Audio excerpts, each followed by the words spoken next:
प्रश्न संख्या 25 की ओर आते हैं, जिसमें फिगर दिखाया गया है और फिगर के बारे में कुछ जानकारियां प्रश्न में दी गई हैं। इसके अनुसार हम फिगर को सॉल्व करेंगे। पहले प्रश्न को पढ़ते हैं। जो बताया जा रहा है, नीचे दिए गए परिपथ में चित्र में 10 ओम, 40 ओम, 30 ओम, 20 ओम और 60 ओम के 5 प्रतिरोध एक 12 वोल्ट की बैटरी से दिखाए अनुसार जुड़े हुए हैं। गणना कीजिए परिपथ का तुल्य प्रतिरोध और परिपथ की संपूर्ण धारा बताना है। जैसे प्रश्न संख्या 24 था वैसे ही प्रश्न संख्या 25 है। ठीक है, इसमें 10 ओम और 40 ओम एक दूसरे के समांतर जुड़े हुए हैं और यहाँ पे 30 ओम, 20 ओम और 60 ओम किस क्रम में जुड़े हुए हैं? ये जुड़े हुए हैं समांतर क्रम में जुड़े हैं। ठीक है, तो इसके लिए R डैश मान लेंगे, जो तुल्य प्रतिरोध होगा इसका R डैश मान लिया, और इसके लिए किस क्या मान लेंगे? R डबल डैश मान लेंगे। और R डैश और R डबल डैश किस क्रम में हो जाएंगे? श्रेणी क्रम में हो जाएंगे। ठीक है, इनके लिए 1/1 वाला सूत्र लगाएंगे, इनके लिए भी 1/1 वाला सूत्र लगाएंगे, लेकिन R डैश और R डबल डैश के लिए कौन वाला सूत्र लगाएंगे? R बराबर R1 प्लस R2। ठीक है, यहाँ पे ये देखेंगे। अब यहाँ पे देखिए जरा, यहाँ पे क्या हो जाएगा? 10 ओम तथा 40 ओम, 10 ओम तथा 40 ओम समांतर क्रम में है, समांतर क्रम में है। तो इसके लिए जो प्रतिरोध आ गया कितना हो जाएगा? 1/R डैश बराबर कितना हो जाएगा? ये हो जाएगा 1/10 धन 1/10, 1/10 धन 1/40, सॉरी 1/40, R1 प्लस R2 हो गया। ठीक है, तो यहाँ पे इसको क्या करना पड़ेगा? 10 और 40 का लासा लेना पड़ेगा, तो 40 होगा, तो 4 से ऊपर नीचे मल्टीप्लाई कर दीजिए, तो 1/R डैश बराबर कितना हो जाएगा? दोनों का हर बराबर हो गया, 40 हो गया, तो 4 धन 1 यानी 5 बटा कितना हो जाएगा? 40, 5 एकम 5 5 अट्ठे 40, यानी R डैश की वैल्यू कितनी आ जाएगी? 8 ओम आ जाएंगे।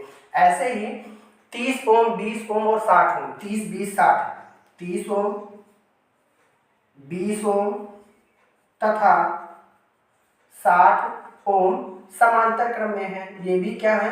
समांतर क्रम में है। अब इनके लिए क्या करोगे? R डबल डैश मान लो कि तुल्य प्रतिरोध इसका कितना हो जाएगा? इसकी जगह पे जो हटा के एक नया प्रतिरोध लगाना पड़ेगा, उसकी जो प्रतिरोध होगा वो प्रतिरोध जो होगा कितना हो जाएगा? R डबल डैश यानी कि 1/30 धन 1/20 और धन 1/60। ठीक है, ये टोटल हो जाएगा 30 20 60। ठीक है, अब इनका जो लासा होगा कितना हो जाएगा? 30 20 60, 30 20 60 का जो लासा हो जाएगा कितना हो जाएगा? 15 चौका 60, 30 दूना 60, टोटल कितना हो जाएगा? 60 हो जाएगा। यहाँ पे 2 से ऊपर नीचे मल्टीप्लाई, यहाँ पे किससे? 3 से ऊपर नीचे मल्टीप्लाई, यहाँ पे 1 से मल्टीप्लाई। ठीक है, तो यहाँ पे 2 हो गया, 3 हो गया और 1 हो गया, टोटल कितना हो जाएगा? 60, 2 3 5 1 6, यानी 6 बटा कितना हो जाएगा? 60, 6 कम 6, 6 दहम 60। R डबल डैश की जो वैल्यू आ गई कितनी आ जाएगी? R डबल डैश की जो वैल्यू आ गई 10 ओम आ गई। कितना आ गई? 10 ओम। अब यहाँ पे देखेंगे तुल्य प्रतिरोध ज्ञात करेंगे, परिपथ का तुल्य प्रतिरोध, अर्थात जो हमारा ये सर्किट ऐसे दिख रहा है, अब इसके स्थान पे हमें क्या लगाना पड़ेगा? एक नया प्रतिरोध लगाना पड़ेगा, कुछ ऐसे चेंज हो जाएगा। ठीक है, ये हमारा फिगर कुछ ऐसे बनेगा। यहाँ पे R डैश की वैल्यू कितनी हो जाएगी? R डैश की जो वैल्यू है, यहाँ पे 8 ओम का प्रतिरोध लगाना पड़ेगा और यहाँ पे कितने ओम का प्रतिरोध लगाना पड़ेगा? ये पूरा हटा के एक नया प्रतिरोध लगाना पड़ेगा, जो कितने प्रतिरोध के बराबर होगा? जिसकी तुल्य प्रतिरोध कितना होगा? 10 ओम के बराबर होगा। क्या हो जाएगा? 10 ओम के बराबर हो गया। अब यहाँ पे इसको हमने कितना माना था? R डैश, इसको कितना माना था? R double dash. R dash तथा R डबल डैश किस क्रम में है? R डैश तथा R डबल डैश किस क्रम में है? तो ये श्रेणी क्रम में है। R डैश तथा R डबल डैश श्रेणी क्रम में है, तो श्रेणी क्रम के लिए क्या हो जाएगा? श्रेणी क्रम में है, तो तुल्य प्रतिरोध अब निकालेंगे। परिपथ का तुल्य प्रतिरोध कितना हो जाएगा?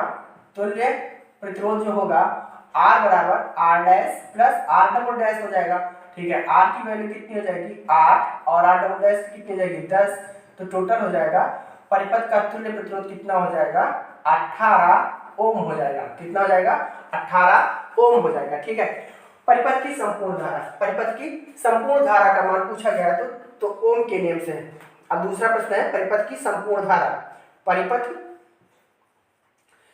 कि संपूर्ण धारा के बारे में संपूर्ण धारा बताना है। अब हमें परिपथ का संपूर्ण प्रतिरोध मिल चुका है, कितना मिल चुका है, आर की वैल्यू पता है और वोल्टेज हमें दिया है, ठीक है। यानी कि क्या दिया है, धारा बताना है, वोल्टेज हमें यहाँ पे दे रखा है, वोल्टेज दे रखा है, कितना वोल्टेज है, 12 वोल्टेज है, ठीक है ना। तो I बराबर V/IR से, V/IR से, ठीक है। दिया गया है, क्या दिया गया है, V की वैल्यू दे रखी है 12 वोल्ट दे रखा है, ठीक है, 12 वोल्ट दे रखा है। R की वैल्यू हमने जस्ट काउंट किया, कितना है, 18 ओम है। I हमें क्या करना है, बताना है, ठीक है। तो I बराबर क्या हो जाएगा, V/R, I बराबर V/R हो जाएगा। V की वैल्यू 12 और R की वैल्यू 18 बराबर क्या हो जाएगा, I 6 से काटो, 6 दूना 12, 6 त्रिक 18, यानी कि जो परिपथ की संपूर्ण धारा है, परिपथ की संपूर्ण धारा I बराबर कितना हो जाएगा, 2/3 एम्पियर, 2/3 एम्पियर।